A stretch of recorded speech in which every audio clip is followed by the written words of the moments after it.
Hi guys! Magandang araw po sa inyong lahat mga kabata. Welcome back sa ating balitaktakan. So guys, mayroon lang tayong kukundinahin ngayon na isang online casino na sobra at nakatakot na para sa mga bata. Lalong-lalo na talagang kawawa yung ating mga kababayan na nalulung dito. So, sinubukan natin itong apps na to. Kuha tayo ng sponsor. Siguro, mayroong mga kaibigan na nagpabot ng tulong para may natin dito. At hindi na rin nagpapabanggit sa kanilang mga pangalan. At, yun ang ating hininagay sa GCash natin. Yung 1.5 na yun. Saglit lang, mga kabata. Good news. Good news. Talagang tumpak yung aking hula na sapagkat sa unang salta mo yung pala ay patikin at sa pangalawa salta mo at ikaw ay parang hold upin nitong apps na to. Kasi itong apps na to, mga bata, kahit gaano kakagaling na maglaro nito, hindi ka mananalo. Sapagkat sila ay may control nito. At sila magdidesisyon kung tatalunin ka o papanalunin ka. Yun po. Pero para sa mga bata na naglalaro dito sa mga computer, nasa mga lalaro sa tondo, mga pisunit, nakatakot. Dahil ito ang linalaro. Dahil email account lang, makakapag-login ka na to. Itong pasting sugal na to. Itong tadhana. Ang pangalan, parang hindi pinag-isipan. Pero pag nakapasok ka na sa apps, ang mga sugal, lintik sa dami. Isang apps lang yun para kang pumasok sa casino, pwede ka magpalipat-lipat. May color game, may sabong online, mayroong casino live, at mayroong fishing. At itong table na tinatawag, ito yung mga tong-8, mga pusoy. Sus, grabe. Kung hindi mo, may choice ka para mag-stay dito sa apps na to. Ang tanong, kung mananalo, hindi po. Yung hiningi natin ng mga sponsor sa ating mga kaibigan, bigay naman kasi wala tayong pera para paglagay dyan. Kasi ang inyong lingkod, wala pong pera, pero tayo po ay mayaman sa pakisama. Mayaman sa pagiging kapwa-tao. Yun lang po ang mayroon tayo. So humingi tayo sa mga kilala natin ng kunting sponsor at ayaw na rin nila magpabanggit kasi medyo daw masilang itong isyo na tatalakayin natin. Unang-una, nananawagan po tayo sa mga senator dyan na sapagkat pwede pakiimbestigahan po itong online casino na to na tadhana, na sapagkat hindi talaga natadhana sa'yo, hindi ka mananalo. Kahit anong gawin mo, kahit maglupasay ka, kahit gumamit kang puhunan na sakusakong pera, hindi ka pa rin mananalo. Sila po ang may control.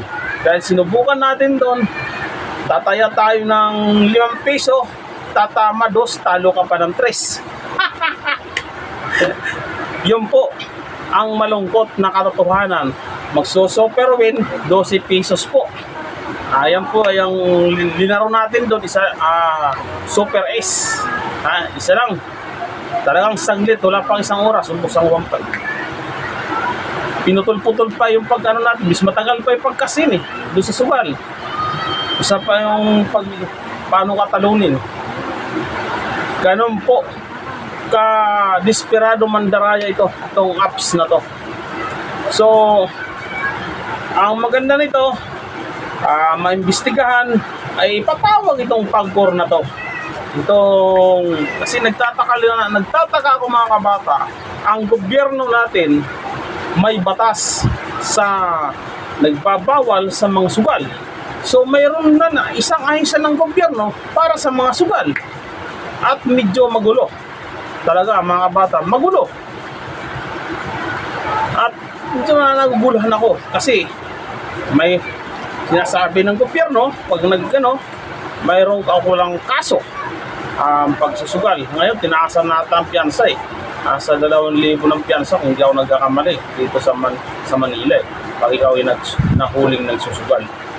So ito, ang hindi ito pansinin mga kabata kasi nasa pisonet. Hindi ito pansinin ng mga pulis kasi nasa piyana ng mga pulis, ito naglalaro lang. At ito ang nakakatakot. At kaya nung minsan may nabalita na may na-involve talaga minsan. Walang pinipili to. Ano mang estado ng buhay mo, ano man ang karira ng trabaho mo, ay walang pinipili ito. Basta ikaw ay nalulung dito nung yung napapalitaan na may isang kawani ng QCPD na nang hold up dito sa may San Miguel, Bulacan, na isang kawani ng PNP. Nakakalungkot isipin dahil dito sa online casino na to, kaya nakagawa ang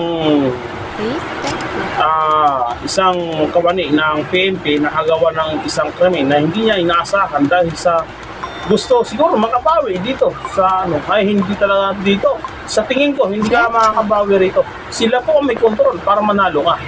So maganda nito, ipasara itong online casino na to. Ipatanggal na sa diyan sa internet. Kasi hindi ito nakakatulong sa pang-araw-araw ng ating mga mahihirap na bayan. Pagkos, lalo pa silang nailulubog itong sugal na to. So ito, tala sinubukan natin. Humingi tayo ng sponsor sa mga kilala natin, mga kaibigan natin na may magandang hanap buhay. Yan po yung mga mayayaman na humingi tayo ng barya lang para maano natin talaga to, mapatunayan natin na hindi fake news yung pinagsasabi ng inyong lingkod. Hindi fake news ang pinagsasabi. So nakaligom tayo ng sapat na halaga para i-ano natin sa ating GCash at dito natin ilinaro. At ngayon napatunayan natin na talagang hindi ka nakatadhana manalo. Yun po ang totoo, hindi nakatadhana sa'yo. Kaya itong video na to sana makarating sa ating mga mahal na senador na paimbestigahan nito. Bakit lumalaganap sa online casino? Walang pinagkaiba ito sa magpupunta ka sa casino at nasa bahay ka lang. Walang pinagkaiba. Ang pinagkaiba lang nito, kahit tumatay ka, pwede ka magsugal. Kahit sa kubita ka, pwede ka magsugal. Kahit nakahiga ka sa kwarto mo, magtuwad-tuwad ka susugal, pwede. Ganon. Kahit itong apps na to. Tapos pag nakapasok ka na sa apps na yun, magugulat ka sa sobrang dami. Ikaw ang mamimili kung saan ka pwede magsugal. Yun po, lahat yun, puro mandaraya. Walang puwang na ikaw ay manalo. Ang isipin mo lang, malas. Malas. Walang swerte sa'yo. Hindi nakatadhana sa'yo ang At nasa bahay ka lang, na-hold up ka. Totoo po. Nasa bahay ka lang, na-hold up ka nito. Kaya nakakatakot po, mga kababayan. Sana mapansin to ng ating mga senador na maimbestigahan itong PAGCOR. Kasi ang nakakaalam talaga nito, PAGCOR. Kasi sila yung namamahala dyan sa mga online gaming. Bakit dumarami na ang mga ganitong estilo na mga sugalan sa internet? Nakakabahala po sa ating mga kababayan na sapagkat ang ating mga kababayan na mahirap, susugal dito, magbabaka sakali, na isipin nila baka lumago yung pera, bagkos hindi lalago. Hindi lalago. Lalo kayong naibaon sa kumunoy ng kahirapan. Hindi po tayo makakahon pag may mga ganitong pamamaraan ng ating gobyerno. Kasi nagtataka po ako, ang ating gobyerno nagbabawal po sa pagsusugal. May batas po na bawal magsugal. Pag ikaw nahuli na magsusugal, may karapatan na parusa. May kulong o wala kang pamyansa. Pero dito, mayroon namang isang ahensya ng gobyerno na nagpapahintulot magpasugal. Doon ako video naguguluhan. Naguguluhan talaga ako, mga kabata. Comment below na lang kung ano masasabi nyo sa kung isa ba kayo. Kasi nagpunta ako sa fence nito, hindi lang akong nag-iisa. Para sa akin, kahit medyo nanghingi tayo sa mga kaibigan natin ng sponsor para maano natin itong video, magawa natin para masubukan natin kung talagang totoo na may pandaraya. Grabe, hindi kayang talunin ng computer. Sila po ang nag-ooperate. Sabi nila, walang daya. Sabi nila yon, walang daya. Sabi nila. Sa kanilang mga sa kanilang mga marketing campaign, kabaliktaran. Sinasabi nila na mananalo ka ng limpak-limpak. Hindi po yung totoo. Wala pong ganun, mga kabata. Huwag kayo magpapaguyo nito. Nitong tadhana online na casino. Huwag kayo magpapaguyo. Sayang yung pera nyo. Kaya bago natin magawa to talagang lumapit tayo sa mga kaibigan natin na mga negosyante dyan sa lalawigan ng Bulacan. Kaya nagawa natin itong video na hindi na nagpapabanggit. So ngayon sinubukan natin. Talagang totoo, saglit lang, wala pa isang oras, ubos. Sabi ko, nakakabahala. Totoo nga yung aking hinala. Ito, hindi hearsay.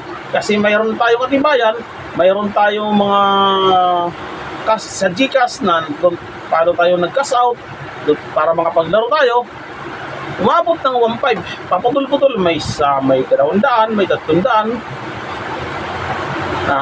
Umabot ng Kaya nagawa natin itong video. Ito mahirap gumawa ng video na may gastos. O hindi pa tayo manghihingi kasi wala tayong pera. Hindi nung inaakala ng iba na porket vlogger may pera. Tayo po wala. Kasi mayaman po tayo sa pagkakapwa-tao. Pakikisama, ito ang ating kayamanan. Pagkitong sa pagkakapwa-tao. May pera ka nga, wala ka naman nun. Gaya naman may nagsabi, kasama natin sa isang sa hanap buhay, na totoo naman ang kanya sinabi, hindi lahat ng na vlogger, ako hindi naman ako vlogger, baser ako. Baser ako, hindi ako vlogger. Doon siya nagkamali.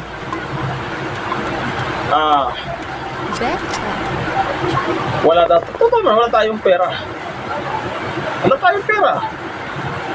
Kasi hindi tayo nag-vlog para sa pera.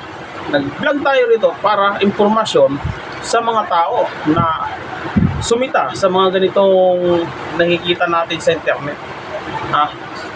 Para maging tanod tayo sa internet. Grabe ang pandadaya nitong apps. Hindi kayo mananalo, guys. Kahit mukha kayo sa sakong pera, hindi kayo mananalo. Yung sinasabi nilang mananalo ka, sa una yun. Yun ang pasabik. Marketing strategy ba? Siyempre, isipin mo, swerte ako. Pagbalik mo ulit doon, hindi ka na mananalo. Isipin mo, malas. Wala pong malas sa tao, mga kabata. Maliban doon sa ahas. Kasi wala pa yun. ha, sana makarating ito sa mga ating mga butihing senador na maimbestigahan ang mga pinaggagawa itong mga to. At kawawa yung taong bayan na mabibiktima nitong sugat, lalo dito sa Tondo, mga bata. Isipin ba nung maglalagin doon sa apps na ano, basta mayroon kang email Gmail account, makapasok ka dito sa sugala na to. Isipin ba nung system na bata yan ang naglagin? Hindi po yan ligtas para sa mga bata. Parang ano yan, parang sa sugal lupa, mga kabata. Diyan sa may Marilao, Bulacan, along highway, yung sugalan din doon na color game na tinatambayan ng mga mga drug poser yung tumatambay doon eh. Daan-daanan din ng ano, hindi ko alam kung nakikita po yan ng PMP Marilao o sadya lang bulag. At pati ito si chairman ng, hindi natin kung anong barangay yun, sa may along highway na mayroong mga color game dyan sa may Marilao along highway. Tatambay talaga doon, hindi ko alam kung mga nagbibinta ng droga. Yun po mga kabata. Sana yan lang sana mahastian ng PNP Marilao, mapasyalan nyo yan at may pa-ligpit nyo na rin, may pasarado niya. Kawawa yung mga tao dyan na hold up din para dito sa apps na to. Itong tadhana, hold upper din. Yun lang mga kabata. Maraming salamat. At kung ikaw ay bago lang napadpad to sa aking YouTube channel, huwag kalimutan mag-subscribe, mag-like at mag-share sa ating mga video mga kabata. Maraming salamat. Gago!